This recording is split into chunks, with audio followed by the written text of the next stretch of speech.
Hey, Cyril, over the past few years, I've covered some truly horrible YouTubers. Damning allegations made on social media. I usually try and avoid covering subjects that are this serious, this appalling. Certainly a lot of people are going to be waiting for answers about exactly how this happened. This is genuinely the biggest scandal to ever happen on the internet.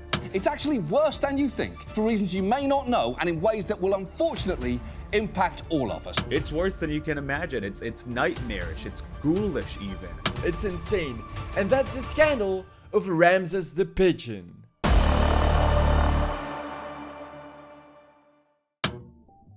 Let's not beat around the bush. You've heard about my big scandal, and you're here to see how I could possibly justify what I supposedly did.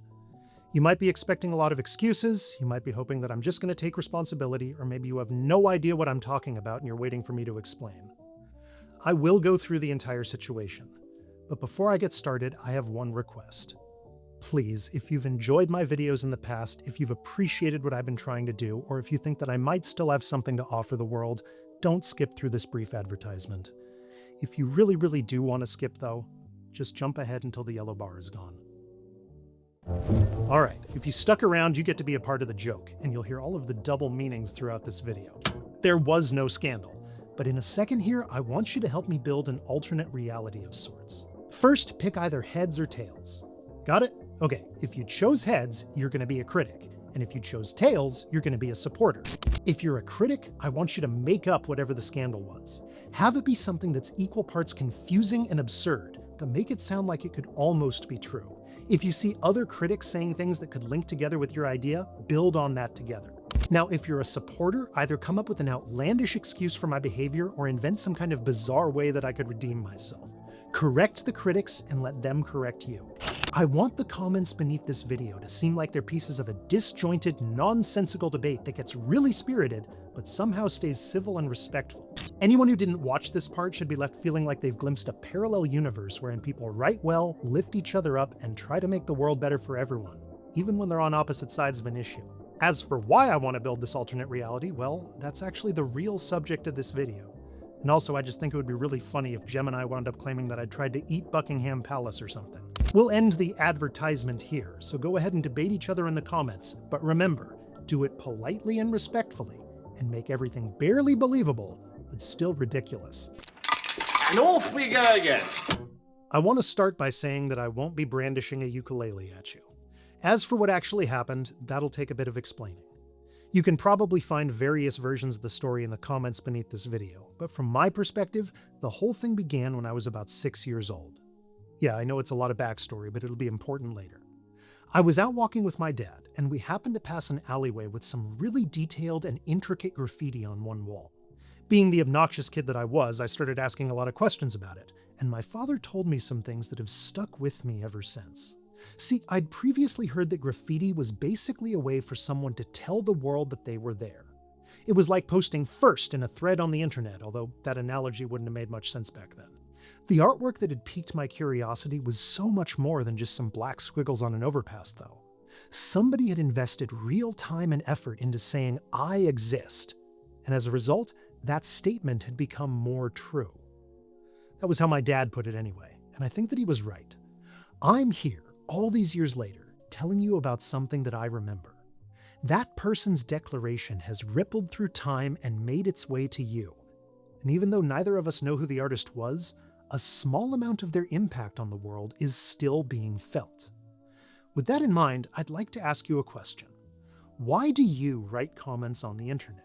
I'm not talking about your deepest instinct-driven motivations. Most of us want to feel seen or included in some way, and although a comment like "first" doesn't actually add anything, it's just noise, it might feel like a way for someone to call attention to themselves. Oh, I'm alive! Hello, birds! Hello, trees! I'm alive! What I actually want to know is what you're trying to accomplish with your comments, or if you even think about that sort of thing at all. The reason that I feel this is worth asking is that a lot of the time, the goal of an online comment isn't immediately obvious. I mean, sure, we've all seen folks who are trying just a little bit too hard to either get someone's attention or make the conversation all about themselves, but when we're looking at the present-day form of normal participation, there's something about it that doesn't make a lot of sense. Since you're watching this video on YouTube, assuming that someone didn't steal it and re-upload it somewhere else, I'll use YouTube as my example. Whenever a creator with a large enough audience releases something new, that video will immediately attract dozens or even hundreds of comments, even if there's no possible way for people to have actually watched it yet. Now, many of those comments are effectively applause, and you could argue that they actually serve a positive purpose. A video that's getting a lot of early engagement has a better chance of reaching more viewers, so even something like "It's always a good day when Bernadette posts" actually works to support a creator. The thing is, those aren't the only sorts of comments that show up. You'll also see people offering thoughts about what they assume the video is going to say, and those comments often include criticism, rebuttals, or just vague expressions of disagreement. Look, if I argue with you, I must take up a contrary position. But it isn't just saying no, it isn't. Yes, it is. No, it isn't. This is something that Angela Collier experienced when she released a video entitled "Dark Matter is Not a Theory." By the way, I promise that I'm not just sharing a list of creators that I watch. Anyway, Dr. Collier has a PhD in physics, and she does a fantastic job of explaining that the term dark matter doesn't necessarily refer to an invisible substance. It's actually a label for a collection of observations. Think of it like having a folder labeled clunk, and every time that something in your house fell over, you put a report into that folder. If you showed your collected reports to 3 randomly chosen people, you'd probably hear 3 different explanations. Maybe your house is haunted, maybe you're bad at noticing earthquakes, or maybe you need to have a frank discussion with your cat. No matter what though, the word clunk wouldn't itself be a theory, and by the same virtue, the term dark matter isn't a theory. Again, Dr. Collier did an excellent job of explaining this, but as she showed later, she still received scores of comments from people who apparently didn't watch the video. This sort of thing isn't limited to YouTube either. People are quick to share their opinions about news articles, but a lot of those people don't read past the headlines. It's like the expected, tacitly encouraged practice is to post something, anything, as soon as the opportunity presents itself. And the question of whether or not it's an informed, well-presented perspective is more or less irrelevant. The only thing that seems to matter is how quickly someone can string a few letters together.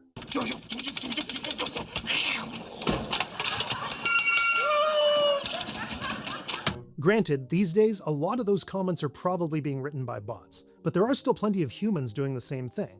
It can be tough to tell the difference. And that's part of what I'm talking about when I say that something doesn't make sense. What are we actually accomplishing when we flood the internet with poorly written, ill-informed noise? If the idea is to provide information, then why don't we make sure that we know what we're talking about? If the idea is to entertain or call attention to ourselves, then why don't we offer things like that graffiti I mentioned?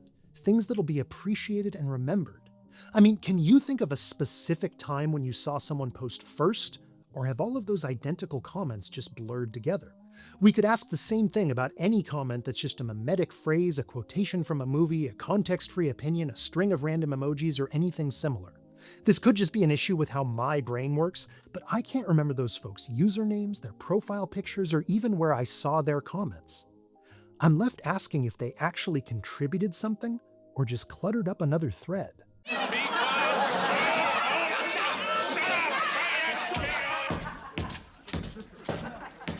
I apologise for that, but I think you'll find this a bit more interesting.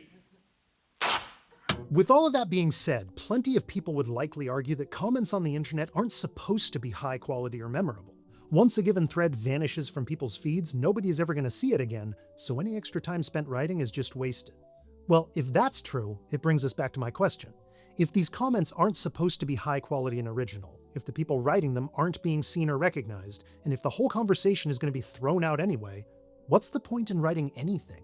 It might make us feel like we're participating somehow, but if we aren't actually having an impact, is that feeling functionally any different from the one that some people get when talking to chatbots? In fact, in many areas of modern psychiatry, computers are now being increasingly used for the first basic diagnosis. You've had your tongue down her throat, and she's got her leg on the mantelpiece.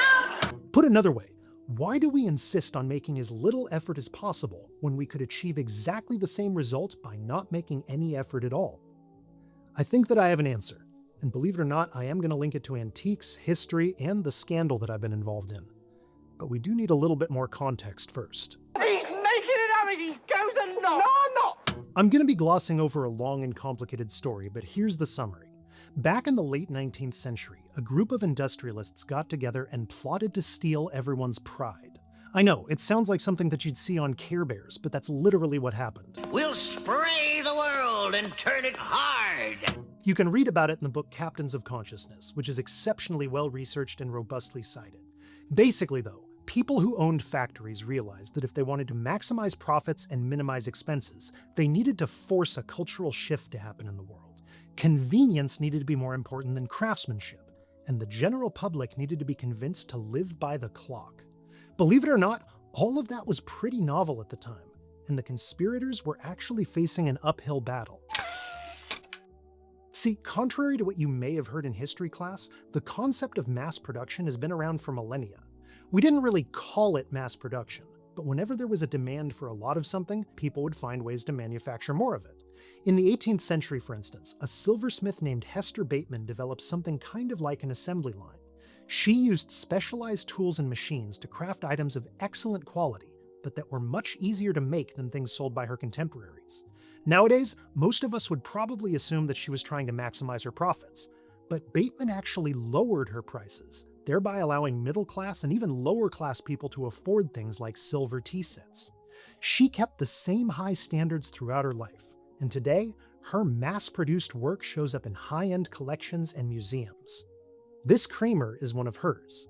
It's made from high-quality material, it was inspected before it left the workshop, and it has lasted for 280 years. It isn't just a utilitarian implement. It's also a work of art and an example of a craftsman's pride. Not arrogance or conceitedness, but an earnest desire to offer one's best to the world. That sort of philosophy was the presumptive standard for most of human history, and it's what the industrialists were up against. After all, they couldn't just churn out junk and expect people to buy it, and they couldn't expect workers to stay in menial jobs with exploitative wages. They needed to convince everyone that something about that situation was superior to other alternatives. Today, well, concepts like fast fashion make it pretty clear that they managed it, and their victory was more complete than even they could have imagined. Again, I'm glossing over a lot here, but the crux of it came down to a simple question. Why would you ever put more in than you expect to get out? That makes you a penny short, Wilkins. Where is it? I embezzled it, sir. You naughty person. It's an attitude that might seem completely reasonable in this day and age, especially when so many people are trying to take advantage of each other. You can even apply it to everything that we covered about internet comments. If all you ever get for writing a comment is some imaginary points and the chance to pretend that you're participating in something, then it isn't really worth any kind of sincere investment, right? Well, let me ask you another question now. Who actually decides how much your contribution is worth? No, I came about the advertisement for the job of assistant editor. Oh, I'll give you the job. And a chair, and an all-wool ex-army sleeping bag for the briefcase, the umbrella, the pens in your breast pocket, and your string vest. Back when the convenience over craftsmanship crowd were enacting their conspiracy, they nudged people toward thinking that value was determined by the time clock. Maybe a can of soup costs 5 cents, and 5 cents is 15 minutes of working in the factory. If buying the can of soup ends up saving you more than 15 minutes at home, why wouldn't you? The equation works as long as we ignore anything other than time, but it starts to break down when questions of quality and personal preference enter the picture. Think about it in the context of a book. It might cost the equivalent of 2 hours to purchase, and you might expect to get 5 hours of entertainment from it. But if it's really poorly written, if the story doesn't make sense, or if it's just bad, you won't feel like you got your money's worth. The solution, from the industrialist's perspective anyway, was to market the idea that questions of quality were elitist and disruptive. They already had literal police ensuring that factory workers didn't get too uppity, but that psychological push saw people policing each other. Why are you so focused on unimportant details? Do you think that your time is worth more than anyone else's? Why are you trying to make everyone else feel bad? You can follow the thread from there on your own. A well-made item will almost always cost more than a cheap, eminently disposable one. But if a would-be purchaser either can't tell the difference between the two or has been convinced that they shouldn't care, they'll almost always go for the less expensive option, the one made by the factory. The idea that time is money also ensured that independent craftsmen were always at a disadvantage, and simultaneously, it guaranteed that consumers would favor convenience while also shunning opportunities to better themselves. Think about it from the inside. If everyone reacted negatively whenever you tried to rise above your station, you'd probably keep your head down. Outside of those settings, even if you spent years improving some aspect of yourself, you wouldn't be able to earn a single cent more. And if that improvement helped you learn how to recognize quality, you'd still be pressured to choose whatever was most convenient, but you'd feel worse while doing it. In the end, The result was a workforce that poured countless hours into mindless, repetitive tasks, creating and consuming mass-produced garbage while actively avoiding and condemning anything that might change their lives for the better. Like I keep saying, I'm glossing over a lot, and there were plenty of external forces in play. But if we take that high-level description on its own, it starts to sound hauntingly familiar. The only difference is that nowadays, the factories are digital, we're putting our free time into them, and the only payment that we get comes in the form of imaginary points. Well, nowadays, a really blithering idiot can make anything up to £10,000 a year, but of course the more old-fashioned idiot still refuses to take money. I'm going to briefly digress and talk about the 90 to 9 to 1 rule. In 2006, it was thought that 90% of people on the internet silently consumed, 9% of people wrote comments, reacted, and shared things, and 1% of people posted new content like pictures and videos. Jacob Nielsen, the guy who originally coined the term, rightly pointed out that only 10% of any online population was dictating what everyone else saw. He referred to the phenomenon as participation inequality, and he suggested that it could be reduced if sites made it easier to engage, rewarded engagement, and promoted quality contributors. Platforms like Twitter came to the same conclusion, and 20 years later, some analyses suggest that between 60 and 80% of people on social media participate in some way. Telling figures indeed. But what do they mean to you? What do they mean to me? What do they mean to the average man in the street? On the surface, that might sound like a good thing, like we've democratized these digital spaces. But in the context of what we've been discussing, you can probably see why it isn't so positive. For one thing, it isn't actually democratization. We aren't voting for what we want. We're being told, this is what you want, and we're being fed whatever keeps us glued to our screens. If we engage at all, algorithms respond to that, even if we react negatively. In fact, there's evidence to suggest that anger and hostility are some of the main drivers of participation, so platforms have a vested interest in showing us things that actively make us feel worse. They aren't promoting the quality contributors. They're promoting the distractors and the attention grabbers. We're encouraged to attack as quickly as possible, then speed on to the next scene. Even when we're presented with things which we think that we like, they're usually just blips above a baseline of boredom, tiny payouts that keep us gambling in the hopes of hitting a jackpot.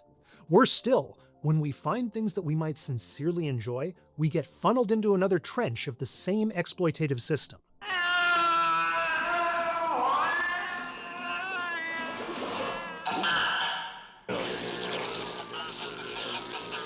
I'm far from the first person to comment on the fact that social media has changed how many people view their hobbies. There's this widespread sense that our leisure activities need to be broadcast or monetized, and it leads to people having negative feelings about things that they should be enjoying. I'm not good enough, nobody's noticing me, I'm not making a profit, and so on. Kill! Kill! Kill! In a twisted way, it might seem like it should encourage improvement. We watch someone who's better than us, we learn from them, and we challenge ourselves, but it actually has the opposite effect. We focus on meeting arbitrary metrics and standards instead of on earnest self-betterment, so we shy away from exploration and experimentation. The media that allegedly inspires us is composed of carefully curated moments, and even if they do depict some kind of struggle, we're almost never shown genuine failures or frustrations. I hate him! I hate him! When we experience those things on our own, away from our screens, it's discouraging. So we give up and go back to scrolling. Our successes get stolen from us too. If they don't result in views or sales, we feel like we've fallen short. We get tacitly told that improvement isn't about the hobby, but about how we turn it into self-promotion. There's a recursive cycle present here too. This is speculation on my part, but I think that if we're brutally honest with ourselves, we all have pretty good ideas of what our efforts should be worth. 500 quid. 500 quid? 40 quid. 40 quid? 40 quid and a new lady. Putting a lot of care and expertise into something that nobody appreciates feels bad. But at the same time, I think that we incur a kind of debt if we receive something that we didn't earn. It probably isn't a conscious thing, more of a feeling that's actually pretty easy to ignore. But if I'm right, then it might help explain why greed is so insidious. We get a little bit extra for something, and it seems like it feels good, but then we have the urge to get more to balance out that debt. If we're not careful, we fall into a spiral of avarice, constantly deepening the very hole that we're trying to fill. Maybe that description is a bit too poetic, but one way or another, it's true that accumulation can quickly become an addiction. It happens with attention, approval, and imaginary points just as easily as it happens with money, and it's the hamster wheel that modern-day factory owners are relying on. I mean, how many of us can honestly say that at one time or another he hasn't felt sexually attracted to mice. I know I have. One of the most often repeated axioms in entertainment is give the people what they want, and at first glance, the internet claims to follow the same rule.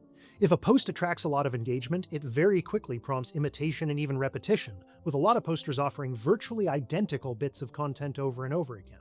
After all, the engagement shows what people want, right? Well, as we already covered, no. Most of those bits are just blips. They aren't entertainment. They don't leave us thinking in new ways or feeling satisfied. They're just the flashy lights and exciting sounds that accompany a tiny payout. That's part of why online trends fizzle so quickly, and it's why many would-be posters are always chasing the next one. They know that they can't offer anything too long or too detailed, or nobody will watch. And they know that they can't spend too much time on it without losing that investment or being left behind. The one quasi-positive thing is that churning out low-effort content can make someone recognizable, even if not in a good way. A face is usually more memorable than an anonymous string of text. And that brings us back to comments. If there's any more stock film of women applauding, I shall clear the court. When we write low-effort comments on the internet, we're putting our free time toward working for whatever platform is hosting them. It's engagement that they can sell to advertisers, and everyone involved is incentivized to make sure that we spend as little time as possible on each individual post. Less time in one place is more time scrolling, which means that we're seeing more advertisements. Even if we don't care about the points or mostly stay silent, we're still being tacitly encouraged to consume, repeat, and react to very brief statements. That poorly written single-sentence meme is the first thing that we see when we open a thread. Its placement and its score make it seem like the author got noticed and applauded, so a tiny part of us starts to feel like we're expected to emulate them. Then, if we get to a thread early and manage to take that top spot, we know, even if we don't want to admit it to ourselves, that we didn't really contribute anything, and we fall into the spiral. In the end, everyone is left frantically shouting unoriginal thoughts into an echoing void, all the while feeling less heard and more hollowed out, and the only winners are the industrialists. Not working fast enough? Well, there's an answer for that. Yes, this is certainly the way to speed up production. On the other hand, if you take a few extra minutes to research, proofread, and offer something substantial, you'll end up moving slightly outside of that system. In a small way, you'll be encouraging people to slow down, to think, to engage with ideas that go a bit deeper than the surface level, and with any luck, to see the value in emulating you. Sure, your comment might get drowned out by the noise and maybe only 1 or 2 people will actually read it. But they will be people. You'll be writing for humans. Not for points, not for views, not for the platform or the algorithm, but for actual readers. And you'll have a more profound impact than anyone who's flinging poorly written nonsense onto the web. The same thing goes for anything that you put online. Effort and originality might seem like they incur more risk, but that's only true if you define success in terms of time spent versus engagement received. If you prioritize doing the best that you can and then improving beyond that, sharing your work becomes less about soliciting likes and more about finding or creating a community. Furthermore, if your goal is to provide genuine information or entertainment, there's no shelf life on what you create. People could discover it years later and still appreciate it, or they could talk about it for years to come. One way or another, your ripples will end up spreading, and you'll have a positive effect on the world. You'll feel better about it too. As counterintuitive as this may sound, when you earnestly invest more of yourself into something that you care about, you end up feeling more satisfied. The goal stops being chase after clout and starts being closer to collective betterment. To answer my own question from earlier, when you take pride in your work, you get to decide how much your contribution is worth. It sounds very nice, doesn't it? But can it be done? There is a small caveat, though. While there are some signs that the convenience over craftsmanship mindset is losing its stranglehold on society, at the moment, well, have you ever had one of those half-awake dreams in which you get up, find a glass of water, then realize that you're still in bed? It feels like something similar is going on right now. People are definitely saying that pride is important, but the loudest voices keep reminding us that hustle means both rush and swindle. Influencers present picture-perfect lives full of luxury products and leisure that imply that you can have the same thing. If you buy whatever they're promoting, that is. Charlatans capitalize on a lack of fulfillment without ever telling you how to address it, and gurus keep shilling courses on whatever might be trending this week. We have multi-level marketers peddling impossible professions, con artists hawking shady investment schemes, and self-styled experts who somehow manage to plagiarize misinformation while advertising digital snake oil. All of them preach about courage and empowerment while trying to pickpocket us. This is an example of the sort of abuse we get all the time from ignorant people. I inherited this religion from my father, and I am very proud to be in charge of the first religion with free gifts. Do you have any difficulty converting people? No, well, we have ways of making them join. As a result, and because we're still primed to expect negativity, the default reaction to someone either encouraging or showcasing effort tends to be suspicion or hostility. A stranger offering a friendly correction or advice must be doing it for self-serving reasons. Or if they're not, then they must be doing it to attack you. Honestly, it's understandable. Because why would someone ever put more in than they expect to get out? What have we been doing wasting our lives with all this nonsense? Right, okay, meeting adjourned forever. I'm aware that it sounds bleak. Even if you do reclaim your pride, you're still living in a world that distrusts it. And even if we aren't actively seeking approval, humans are still social creatures, so that skepticism can still be difficult to contend with. The thing is, said skepticism isn't as solid as it might seem. This will be a bit convoluted, but bear with me for a second. You can almost certainly think of a collectible item that's a lot more expensive than it needs to be. Likewise, you probably know that there are counterfeit versions of that same item. Whenever those fakes are discussed, people start asking why they're seen as inferior to the originals, especially in cases where there's no surface-level difference in quality.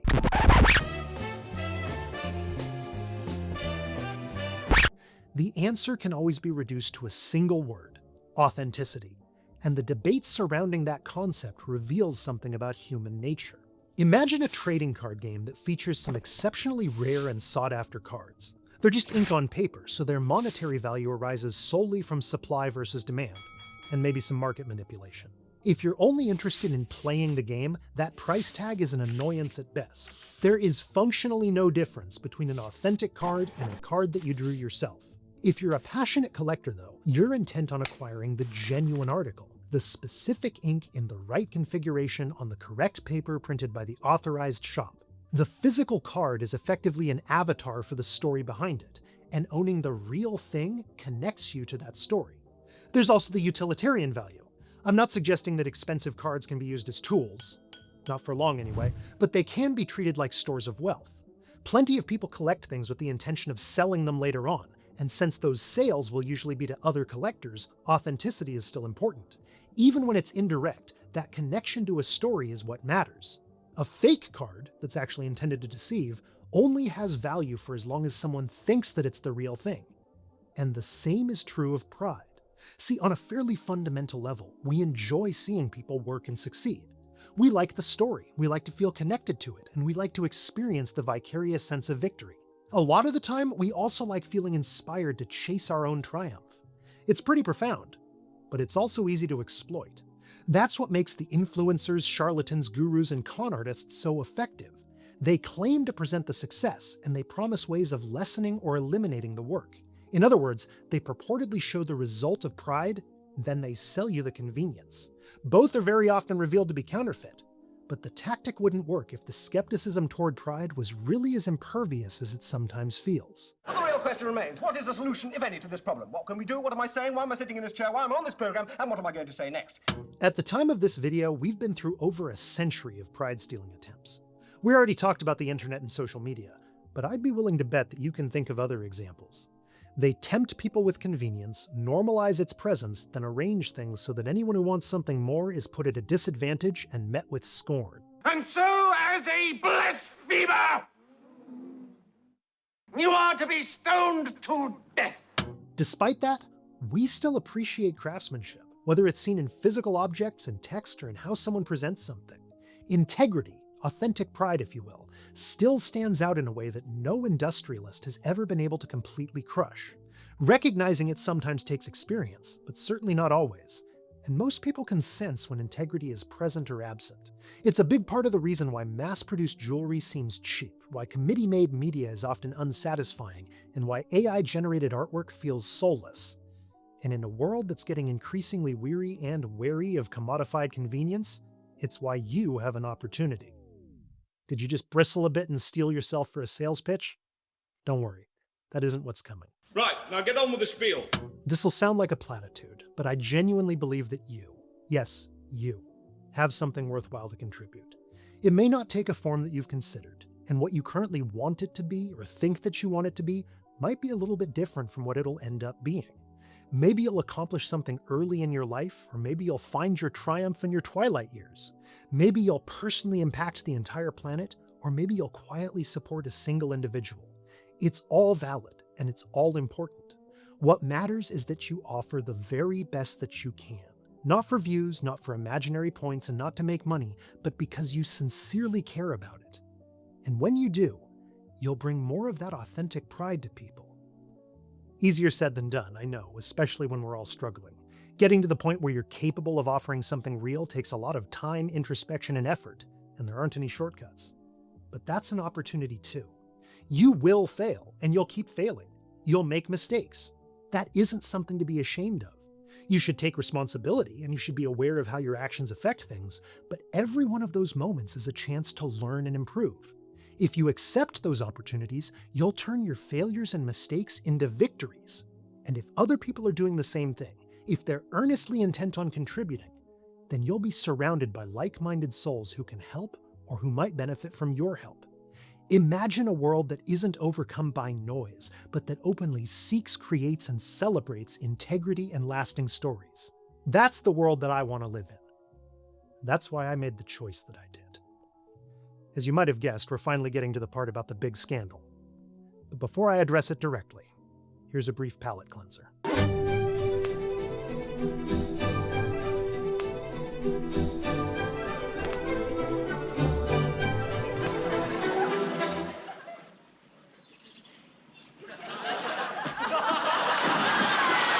So, what was the point of all this? Why did I go on a pretentious rant about internet comments, 19th century conspiracies, mass production, convenience, authenticity, and pride?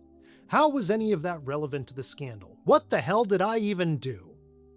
Well, like I said at the beginning, it really is in the comments. That's just the what, though. I'll tell you the reason. It actually starts with some good news. Not very long ago, right around the time when I started disappearing for months on end, my wife and I had a son. I didn't think that it would change me all that much, and if I'm honest, it really hasn't. But I have started seeing a lot of my father's lessons in a slightly different light. At a similar time as when he and I saw that graffiti together, I was convinced that I wanted to be rich. I was going to have a limousine that I'd drive for myself for some reason, and my sprawling mansion would be filled with gold bars, treasure chests, and so many swords. I really liked swords back then. Whenever I'd talk about that, my father would humor me, but he'd always ask me the same question. What would you do with all of that money? My answer would change from week to week or even hour to hour, but the general theme of it was always more or less the same. After buying the mansion, the gold bars, and all of the best swords, I'd create entertainment. One day I'd talk about developing video games, and the next I'd insist that I had always wanted to be an author. It was actually my grandmother who told me that I was a storyteller at heart, and she pointed out that I didn't need money to spin magic for people. Her words. Money could be a stand-in for security and comfort, but it could also vanish without warning. The specially printed cards could instantly lose their value. She said that the only way to be truly rich was to have friends, family, and neighbors who looked out for each other. And besides, an enormous house would be a pain to clean.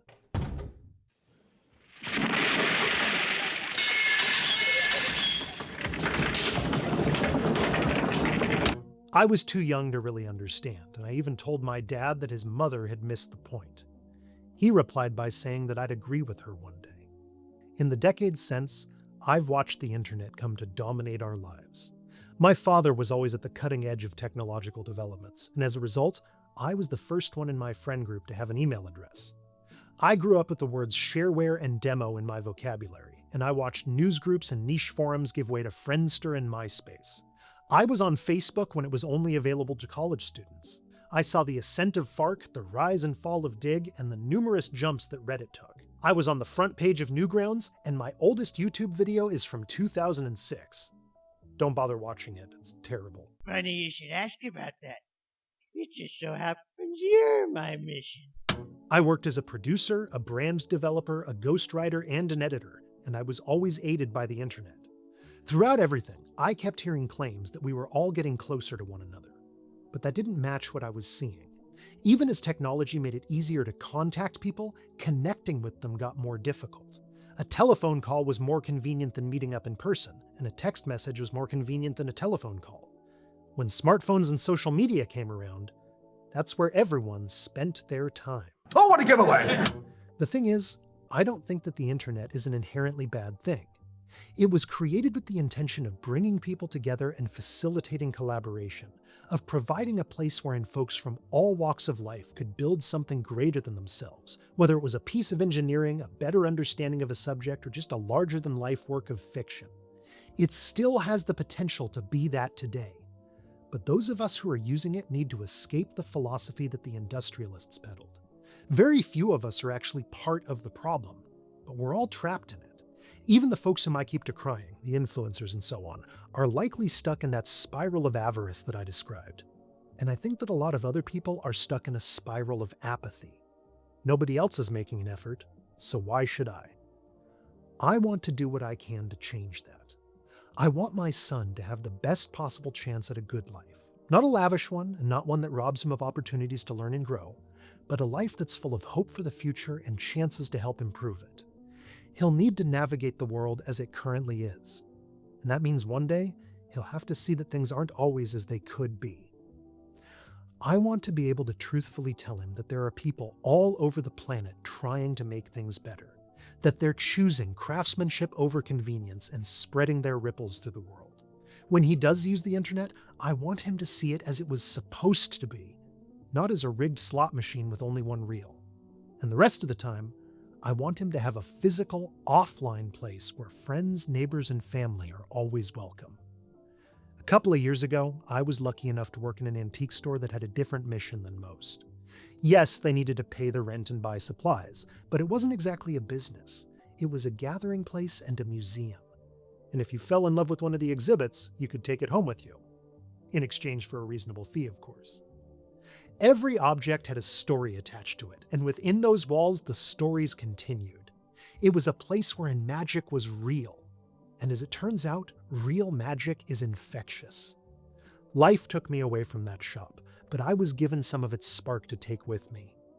And now I want to bring that spark to life somewhere new. Look at arson. I mean, how many of us can honestly say that at one time or another he hasn't set fire to some great public building?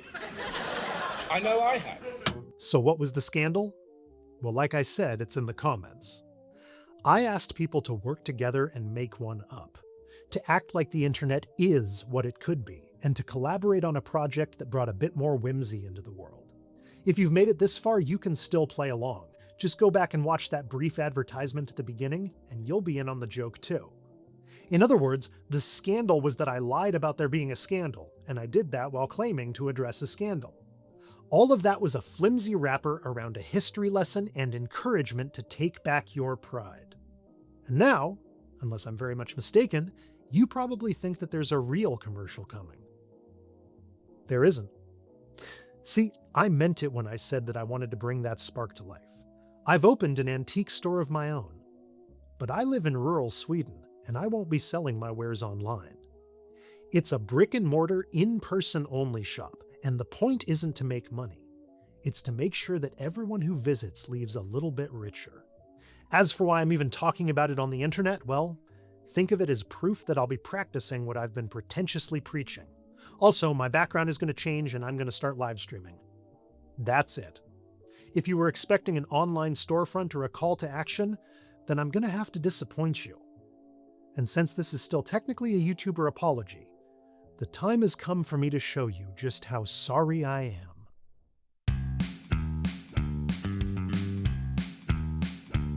Some places in the world have walls that are just kind of thin. Their candles smoke and fairy folk are said to saunter in. They all seem stuck in stories wrapped within an old ideal. But those who see their history discover something real. So stay a while and listen to the truth beyond the tale. That thrilling thread, that cure for dread is what we have for sale. The world-weary wanderer who won't abide a bore will some whispered whimsy when he walks in through the door. And if he wants some wonder, then he'll find just what he seeks. 'Cause there's a touch of magic in the air at Taube's Antiques. We're sorely lacking substance in the information age, with streams of bunk, synthetic junk, and bait meant to enrage. The claim is we're connected, but we're all further apart. Our culture caught convenience, and the hustle took its heart. So now we're left with little that's still sterling at its core. But stay a while and listen, 'cause that's what we have in store. The science-serving skeptic searching for what she can see shall soon catch sight of sheer delight in authenticity. And if she wants some wonder, then she'll find just what she seeks. 'Cause everything is genuine when you're at Taube's Antiques. The future's feeling dimmer and it's tough to know what's true. But in the night there's still a light that's brought to life by you. If for your quest you're carrying a spark of the sublime, I'll tell you that you're welcome at my shop outside of time. Come one, come all adventurers, and join in the pursuit. It's still alive in my archive of rare enchanted loot. So stay a while and listen. When you do, the treasure speaks. You'll come to see that wonders free. Taube's Antiques.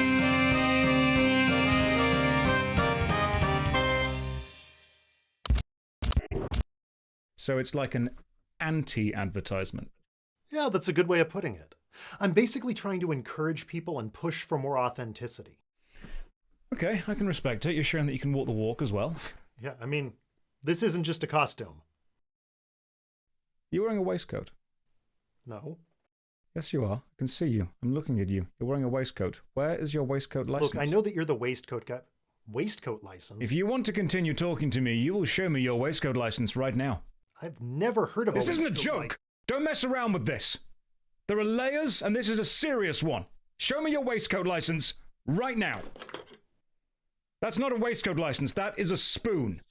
Look, to be honest, I'd never heard of one. Right, okay, in that case, we should not have got this far in the conversation. You are being judged, the sentence is being passed, and you will make up for wearing a waistcoat without a license. This call is over. Done. Uh-oh.